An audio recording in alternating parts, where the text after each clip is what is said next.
오늘 욥기 40장은 38장부터 이어지는 하나님의 말씀이 계속 나오고 있습니다. 38장에서 하나님은 폭풍우 가운데 욥에게 말씀하셨다 이렇게 이야기했습니다. 근데 오늘 40장 6절에도 보니까 또 똑같은 말씀이 나오죠. 6절 보시면 그때 여호와께서 폭풍우 가운데서 욥에게 일러 말씀하시되. 성경에서 폭풍우가 상징하는 것은 하나님의 강력한 임재를 상징합니다. 욥과 또 세 친구의 이야기 그리고 또 엘리후의 이야기가 끝나고 나서 이제 하나님께서 강력하게 임하셔서 말씀하고 있는 것입니다. 마치 기다리고 또 기다렸다가 더 이상은 기다릴 수 없어서 이제 드디어 하나님의 때가 되어 하나님이 말씀하고 계십니다. 고난 가운데 있는 욥의 입장에서 보면 이 하나님의 등장은 욥에게는 너무나 반가운 일입니다. 앞에 37장까지 참으로 욥은 힘들고 또 괴롭고 고통스러운 시간들을 보내왔습니다. 그런데 이것을 바꿔서 또 생각을 하면 여러분 하나님 입장에서 보면 어떨까요? 38장부터 이제 하나님이 이제 말씀을 하시는데 지금 하나님께서 마치 물을 쏟아 붓듯 지금 말씀을 하고 계시죠. 하나님도 하나님이 등장하실 시간을 너무도 간절히 기다리신 것처럼 딱 하나님의 말씀이 시작이 되니까 정말 걷잡을 수 없이 지금 하나님이 말씀을 하고 계시다는 겁니다. 우리가 그럴 때 있잖아요. 누군가 이야기를 계속하면 그 이야기를 계속 듣고 있다가 이제 내 말할 차례가 되면 어때요? 그동안 기다리고 참고 했던 것을 마치 다 발산하듯 그렇게 이제 말을 하는데 좀 하나님이 그렇게 욥에게 말씀을 하고 있는 것입니다. 그래서 때로 우리가 하나님의 말씀을 여러분 들을 때 또는 뭐 말씀을 읽을 때 또 말씀을 우리가 대할 때 하나님은 이처럼 막 쏟아 붓듯 우리에게 말씀을 하실 때가 있어요. 그런 경험하신 적 있죠? 그래서 우리가 늘 하나님의 말씀을 사모하고 또 우리가 기대하고 우리가 하나님의 말씀을 여러분 들어야 할 줄로 믿습니다. 하나님께서도 이 시간 나에게 꼭 말씀하시려고 마치 기다리고 기다리셨다는 거예요. 그래서 우리가 그러한 믿음과 또 신앙을 갖고 우리가 늘 하나님 말씀 앞에 설 때 여러분 하나님께서 우리에게 그 하늘의 진리를 또 하나님의 뜻을 우리에게 밝히 보여주시는 줄로 믿습니다. 오늘 이 40장에서 전장인 38장, 39장과 마찬가지로 하나님께서 어마어마한 말씀들을 하고 계십니다. 근데 사실 지금 욥이 궁금한 게 뭐였습니까? 고난의 문제에 대한 것이었죠. 그런데 앞에서도 마찬가지지만 이상하게 하나님은 이 고난에 대해서는 한마디도 언급을 하지 않는다는 거예요. 그리고는 이 말씀을 보면 뭔가를 계속 질문을 지금 하고 계세요. 뭐 했냐? 뭐 어떠냐? 이렇게 했는데 너는 어땠냐? 이런 질문을 지금 계속 하고 계세요. 학자들이 이 질문들을 연구해 보니까 어떤 학자는 이 38장에서 41장까지 약 90개의 질문이 나온다 이렇게 얘기합니다. 또 어떤 학자는 한 70개 정도의 하나님이 질문을 하셨다 얘기해요. 그러니까 대략 70에서 90개 정도의 질문을 지금 하나님이 욥에게 계속 하고 계신 겁니다. 그리고 우리가 한 두세 개만 질문을 받아도 이렇게 얘기하다 보면 앞에 질문이 뭔 질문인지 잊어버리는 경우가 많은데 지금 최소 70개에서 90개의 질문을 지금 욥에게 하나님이 계속 하고 계시면 여러분 욥이 그 답을 할 수 있을까요? 그리고 또 이 질문들을 보면 이게 쉬운 질문들이 아닙니다. 그러니까 간단한 답이 나오는 질문이 아니라는 거예요. 학자들이 이 질문들을 하나하나 연구해 보니까 뭐 천문학, 또 역사학, 물리학, 또 동물학, 생물학, 기상학 세상의 온갖 학문을 다 동원을 해도 다 풀 수 없는 그런 질문들이 지금 나오고 있습니다. 과연 욥이 답을 할 수 있을까? 그러니까 욥이 감당할 수 없는 질문들인 거예요. 즉 하나님께서는 지금 욥에게 어떤 답을 원하시고 이 질문들을 하는 게 아니다라는 거죠.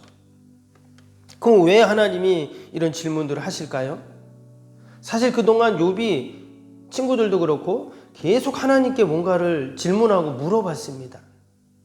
가장 궁금했던 것은 내가 이처럼 의로운데 왜 나에게 이러한 고난이 있습니까? 라는 질문을 지금 하나님께 계속 했죠. 근데 하나님은 그 궁금해하시는 질문에 대한 답은 안 주시고 대답할 수 없는 어마어마한 질문들만 계속 지금 하고 계십니다.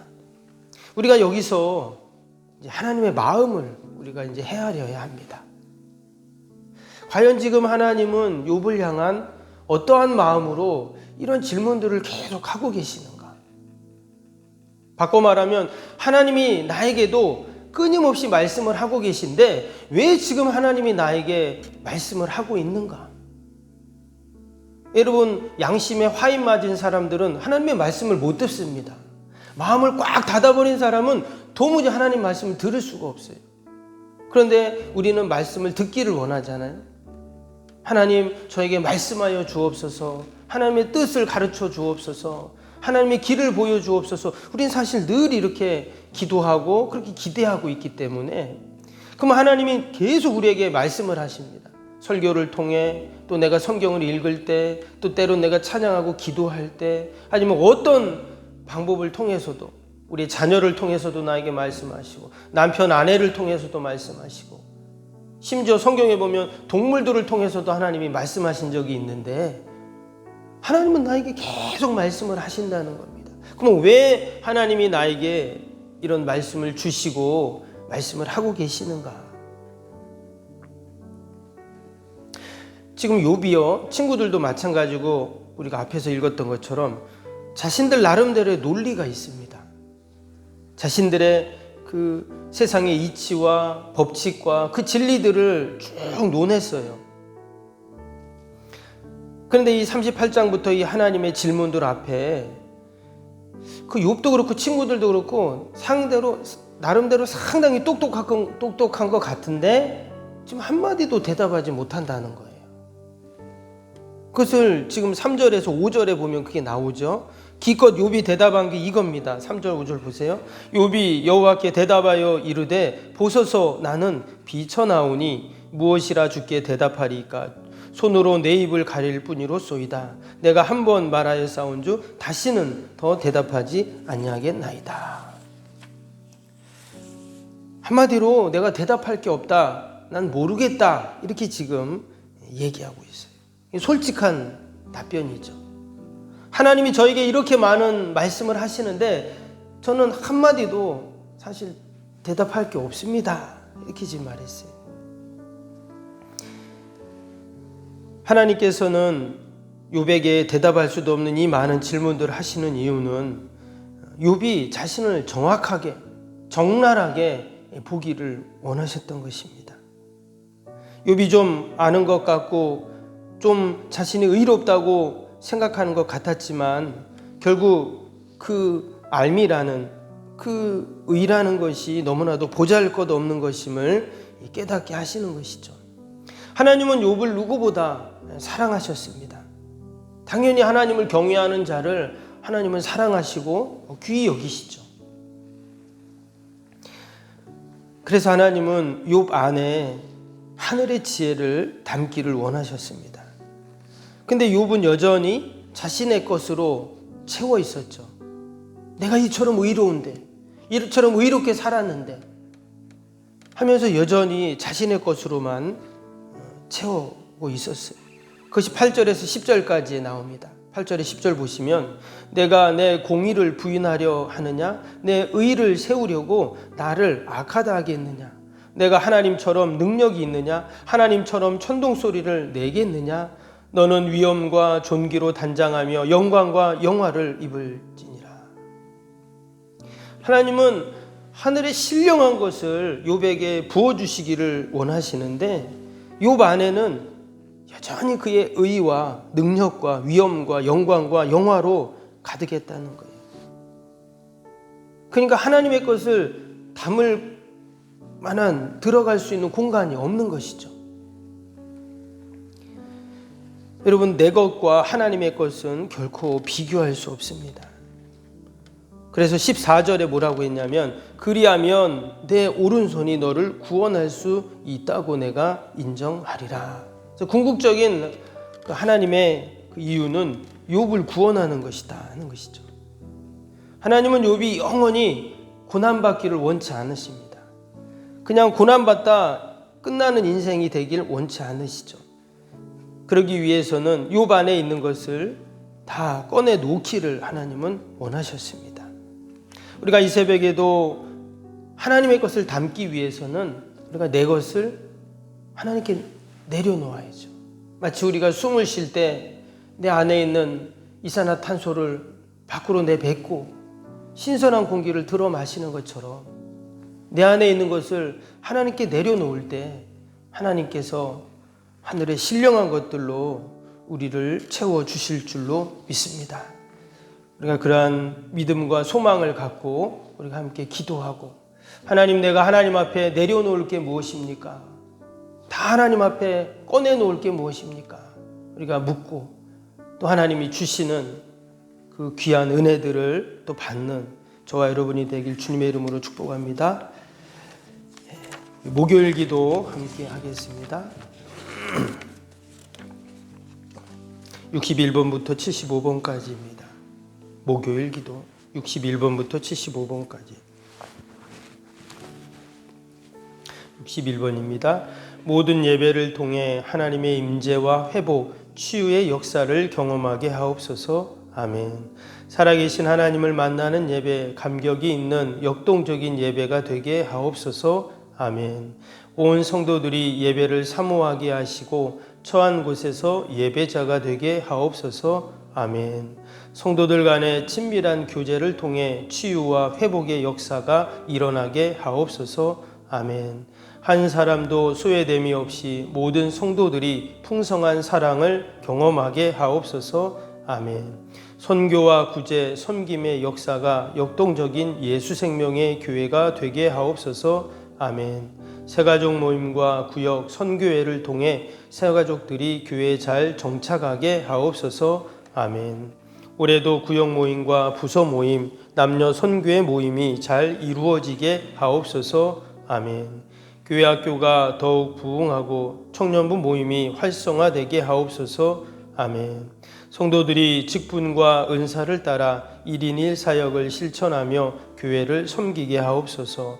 아멘. 모든 성도들이 예수님의 섬김과 헌신의 마음을 품고 신실하게 행하게 하옵소서. 아멘. 성도들의 다양한 은사와 잠재력이 섬김의 장으로 잘 연결되어 섬기게 하옵소서. 아멘. 성도들이 영혼구원에 대한 마음을 품고 전도 세상자들을 위해 기도하게 하옵소서. 아멘. 모든 성도들이 복음의 가치를 알고 복음의 씨앗을 뿌리는 삶을 살게 하옵소서. 아멘. 매주 새가족이 등록하게 하시고 교회에 믿음의 뿌리를 잘 내리게 하옵소서. 아멘. 예수님의 이름으로 기도합니다. 아멘. 사랑과 은혜가 충만하신 하나님 아버지, 이제 욥기의 마지막을 우리가 달려가며 하나님의 말씀을 듣습니다.